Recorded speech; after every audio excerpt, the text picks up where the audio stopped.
E aí pessoal, tudo bem? Meu nome é Vitor Werneck, você está no Power BI Express e hoje você vai aprender como criar uma AD calendário. Vem comigo que eu vou mostrar como é que faz.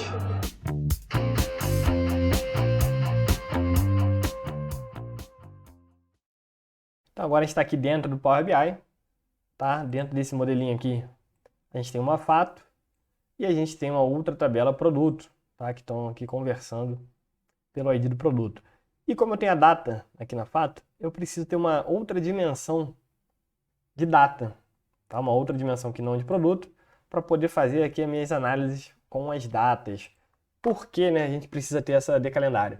Uma das grandes vantagens de trabalhar com a AD calendário é a gente não perder nenhuma data. Porque, por exemplo, se a gente ficar aqui com a fato, pode ser que, por exemplo, ó, eu trouxe aqui a data para o meu relatório e vou trazer aqui a receita, por exemplo. Vou transformar isso aqui, cadê? Num gráfico. Então eu tenho aqui, por exemplo, minha receita ano a ano. Eu posso mexer aqui por trimestre, por mês, enfim. Eu tenho que fazer muitos procedimentos aqui para poder ter o que eu quero. Ou posso vir aqui e botar data. Só que, imagina que aqui, num dia qualquer, eu não tive data, eu não tive venda. Como eu estou usando aqui a minha tabela de data da fato, então o meu modelo inteiro não vai ter aquele dia. Se eu não estiver vendo no mês, não vai ter aquele mês. Então, por isso e outras coisas, a gente precisa ter essa de data, de calendário, para a gente poder trabalhar. Existem diversas formas de a gente criar essa de calendário e eu vou ensinar a que eu mais gosto, que eu acho mais simples, tá? Então a gente vai precisar entrar no Power Query, a gente vai criar pelo Power Query. Dá para fazer aqui via DAX também, mas eu prefiro por lá. Então a gente vai vir aqui, ó, transformar dados. Eu vou clicar com o botão direito aqui, nova consulta, consulta nula. Tá? Poderia vir aqui também nova fonte, consulta nula, sem problema. E aqui a gente vai criar uma data, né, um calendário dinâmico. Então eu tenho que saber qual é o menor valor daqui, dessa coluna data, e o maior valor. Tá? Eu vou descobrir aqui que o menor valor é dia 1/1 de 2010 e o maior valor é dia 27/11. Então eu tenho que criar esses dois parâmetros ali na minha tabela. Depois eu tenho que listar todas as datas compreendidas entre essas duas datas. E aí a gente vai ter uma data dinâmica. Conforme essa tabela cresce, a outra tabela também vai crescer, porque ela vai estar vinculada a essa aqui. Então vamos lá. A gente vai precisar fazer 3 continhas aqui, tá? Parece meio difícil, mas não é tanto não. A primeira que a gente vai usar é list.min. Tomem cuidado para escrever certinho, do jeito que eu estou escrevendo, com um L e o M maiúsculo, porque o Power Query é case sensitive, tá? A letra faz diferença. Então a gente vai listar o menor valor. A gente vai ter que criar uma lista aqui. Então a gente vai usar uma função chamada table.column, tá? Porque essa table.column vai criar para a gente, vai trazer uma coluna para a gente, de uma tabela. Então de qual tabela? A gente bota a cerquilha, abro as aspas duplas, ela vai abrir e fechar, no meio eu coloco o nome da tabela. Fato. Chego para o lado, saio da aspa dupla, boto uma vírgula e escrevo entre aspas duplas o nome da coluna, data, e dou um Enter. Opa, apertei o botão errado. Dou um Enter. Vamos ver o que está errado aqui. Data, fato, table.column. Fato, data, columns, list.min. Ah, tá. Eu esqueci de colocar o igual aqui na frente. Antes de fazer a conta, você tem que botar um igualzinho. Pronto. O igual é igual ao Excel, né? Para sinalizar para o Power Query que a gente vai fazer uma conta. Então ele trouxe para mim aquele menor valor. Perfeito. Agora eu vou copiar isso aqui, tá? Copiar com tudo, com o igual também. Vou clicar aqui nesse FX para criar mais uma etapa. E vou colar aqui aquela função que a gente criou. Só que em vez de list min, vou botar list max. Então, estou criando uma lista, estou pegando, né, o máximo valor de uma lista. E essa lista é a coluna de uma tabela, da coluna data da tabela fato. Basicamente é isso que essa fórmula está dizendo. Posso clicar com o botão direito aqui, ó, vou renomear. Vou chamar isso aqui de max e vou chamar o primeiro. O primeiro não dá, a fonte tem que ser fonte mesmo. Não tem problema, deixa fonte e max. Beleza, agora eu tenho que arrumar aqui uma outra forma de conseguir criar uma lista entre a primeira data e a segunda data, que é essa aqui. Tá? Então, vou clicar aqui no FX de novo. Vou tirar esse max aqui. Ele está trazendo como referência, né, da etapa anterior. Essas duas primeiras etapas, elas não têm uma coisa a ver com a outra. Elas são parâmetros, então elas não precisam estar referenciadas. Mas a partir de agora, tudo que a gente fizer aqui vai ter que estar referenciado com o passo de trás. A gente vai usar a função chamada list.dates. Peraí que tá errado ali. Criou dois lists ali. List.dates. Vou abrir o parênteses, ele traz para mim, ó, eu preciso de uma data de começo, eu preciso contar quantas datas eu quero e eu preciso saber a duração. Beleza, então são três coisas que a gente precisa colocar aqui na nossa função, três argumentos. O primeiro é fácil, data de começo, start date. Start date é a fonte, então a gente vai botar aqui fonte, tá? Isso aqui é como se fosse uma constante. Essa fonte, que é essa primeira etapa, ela retorna para a gente o valor mínimo, então é o primeiro valor. Perfeito. Vou botar uma vírgula. Vou fechar aqui esse parênteses, tá? Vou excluir, perdão. Vou botar uma vírgula. Agora a gente tem que conseguir calcular a diferença entre a primeira data e a última data, tá? E a gente vai usar isso fazendo uma funçãozinha aqui chamada numberFrom. Porque eu não consigo aqui diminuir datas. Eu preciso transformar em número para depois sim fazer a conta. Então, numberFrom max. Ó, escrevi max. Ele trouxe isso aqui para mim. Então ele vai transformar a max, né, em número menos, porque é o maior menos o menor. Number from fonte. Perfeito? Então a gente vai começar na data mínima e depois o número do intervalo que ele vai contar para criar essa lista de datas vai ser a diferença da maior para menor. Perfeito. Bota uma vírgula aqui. E a gente vai botar aqui hashtag duration de um dia 000. Dou Enter. Duration, sem SS. Ué, duration. Ah, tá. Abri e fechei o parênteses aqui.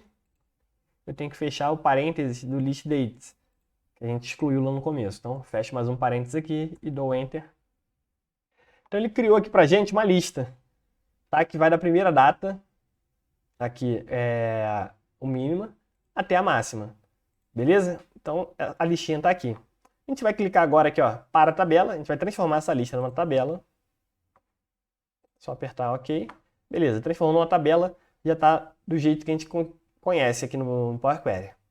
Agora, para tirar a prova real, vou vir aqui, ó, vou listar em ordem decrescente. Percebam que a maior data é dia 26. Mas, na verdade, a nossa maior data é dia 27. Se a gente deixar dessa forma, a gente vai sempre perder um dia. Porque quando a gente conta a data para trás, né, entre dia 1 e dia 5, tem quantos dias? Dia 1, dia 2, né, dia 1 para 2, 2 para 3, 3 para 4, 4 para 5. Entre dia 1 e dia 5 tem 4 dias, não 5. Então, para a gente corrigir esse probleminha, a gente vai vir aqui, nesse personalizado aqui, que eu vou renomear para criar lista. Aqui, nesse primeiro numberFrom max, mais um. Vou botar mais um aqui. Então, botei um parênteses antes e um parênteses depois do mais um. Só isso aqui já vai garantir que a gente fique certinho. Ó, agora sim a gente está com o dia 27 do 11. Eu vou excluir essa etapa, porque eu não preciso dela. E vou transformar isso aqui em data. Vou clicar aqui nesse quadradinho, venho em data. Beleza. Posso até alterar o nome aqui também. A data. E vou alterar o nome da tabela para data também. Tem gente que gosta de botar de calendário, calendário. Eu gosto de data, que fica mais simples e mais fácil de trabalhar. Então, beleza. A parte mais complicada a gente já fez, que é gerar de forma automática essa lista. Tá? Agora o que a gente vai fazer é preencher as informações que a gente precisa dentro dessa tabela.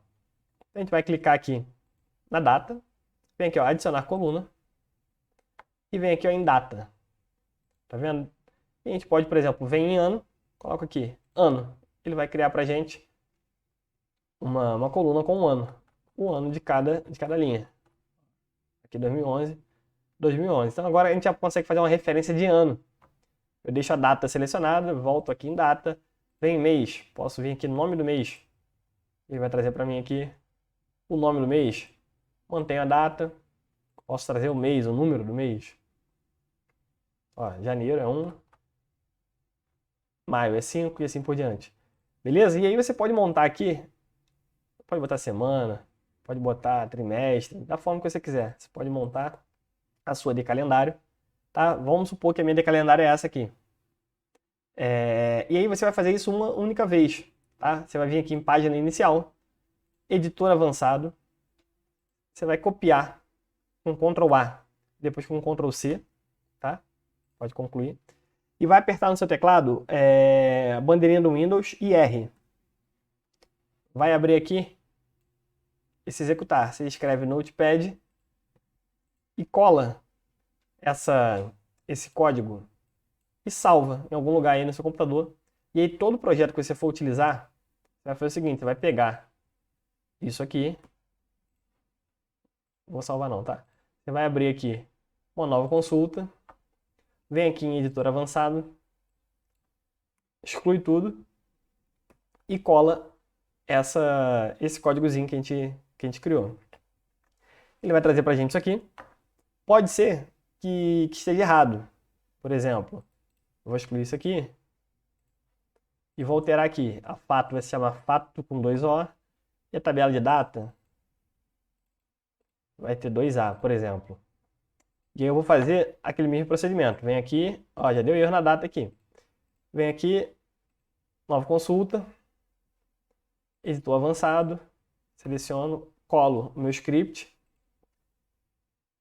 E aí tá dando um erro aqui. Por que tá dando um erro? Porque na fonte ele tá procurando a fato, né, a coluna data, a tabela fato. E ele não tem nem essa coluna e nem essa tabela. Então a gente vem aqui, por exemplo, bota 2O e bota mais um A, dá Enter. Ele vai encontrar essa tabela e essa coluna. Você vem em Max, coloca também o O e o A.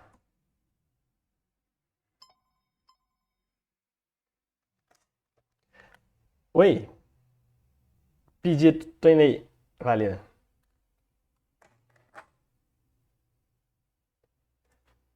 Pronto. Você consertou o nome da tabela e a tabela agora está funcionando normalmente. Beleza? Então, é claro, aqui você vai criar a sua de calendário conforme você precise aí, tá? Pode fechar e aplicar. E agora você tem a sua de calendário trabalhando de forma automática. Não importa o tamanho da sua fonte de dados, não importa qual é a data de início e do final. Ela sempre vai pegar a maior e menor data. Deu um erro porque a data estava errada. Vamos voltar aqui, transformar dados. E essa data está errada. Então eu não consigo subir esse relatório com esse erro. Então vou fazer o seguinte, eu vou excluir essa data aqui que está errada, que a gente trocou o nome. Vou alterar isso aqui para data e vou fechar e aplicar.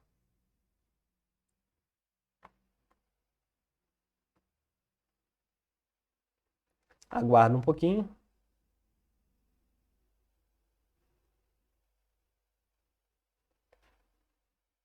Pronto. Nasceu nossa coluninha de data aqui no cantinho. A gente vem aqui no relacionamento, pega a data, liga com a data, verifica se a fato está com asterisco e a data está com 1. Se você não sabe por que fazer isso, recomendo que você veja os outros vídeos aqui do canal, onde a gente ensina tudo sobre relacionamento e modelagem de dados no Power BI, tá? E agora você tem a sua D-data, né? A sua D-calendário, sua data, enfim, para que a gente consiga agora referenciar as datas e trabalhar de forma otimizada. Beleza? A gente tem outras formas aí de criar a D-calendário, mas essa é a que eu acho mais simples e mais fácil. E aí, gostou desse vídeo? Quero te fazer um convite. A gente tem outras playlists aqui no canal, onde a gente trata de diversos assuntos do universo DAX. Beleza? A gente tem a Segundax toda segunda-feira, onde a gente detalha todas as funções DAX para você poder melhorar o seu jogo. Peço a sua curtida, sua inscrição aqui no canal. Um grande abraço a todos. Vem com o Vitor.